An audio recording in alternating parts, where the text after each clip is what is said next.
Hello बच्चों, let's see the question and the question says that there are four choices have been provided. Select the correct alternative. Okay. Question है combustion the process of burning a fuel is. ठीक है, combustion process से relate करके हमें question पूछा गया है और हमारे पास दो points इसके हैं, an oxidation and an exothermic reaction और पूछा गया है reduction and an endothermic reaction. क्या दोनों स्टेटमेंट सही हैं, दोनों गलत है, या फिर आपको बताना है इनमें से कौन सा सही और कौन सा गलत है। चलिए बच्चों बात करते हैं सबसे पहले हम यहाँ पर की कंसेप्ट की। ओके, सो की कंसेप्ट में बात करेंगे हम कंबशन प्रोसेस की बच्चों। Okay, combustion process.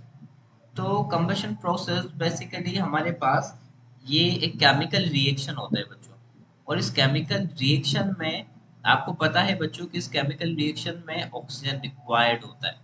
ठीक है, तो अगर यहाँ पर ऑक्सीजन है यानी कि बच्चों ये रिएक्शन कैसा होगा, एक ऑक्सीडेशन रिएक्शन ये जरूर होगा। ओके, और आपको पता है combustion the process of burning, यानी जब कोई भी सब्सटेंस बच्चों बर्न होगा, यानी कि किसी भी सब्सटेंस को अगर हम बर्न करेंगे तो बर्न करने पर आपको पता है कि वहां पर हीट तो रिलीज होगी से। ठीक है, तो वहां पर हीट भी रिलीज होगी, और अगर किसी केमिकल रिएक्शन में हीट रिलीज होती है तो ऐसी रिएक्शंस को हम क्या बोलते हैं, ऐसे रिएक्शंस को हम बोलते हैं बच्चों exothermic reaction. Okay, exothermic reaction.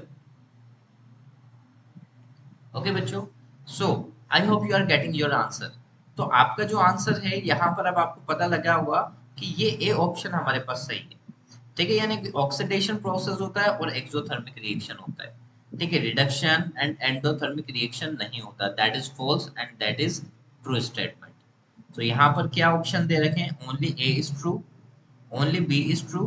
तो बी तो फॉल्स है बच्चों, A and B both are true, नहीं बी फॉल्स है, both A and B are false.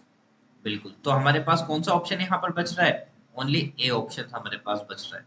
So final answer is option number A. Okay, so I hope you understood it well. Best of luck and thank you so much.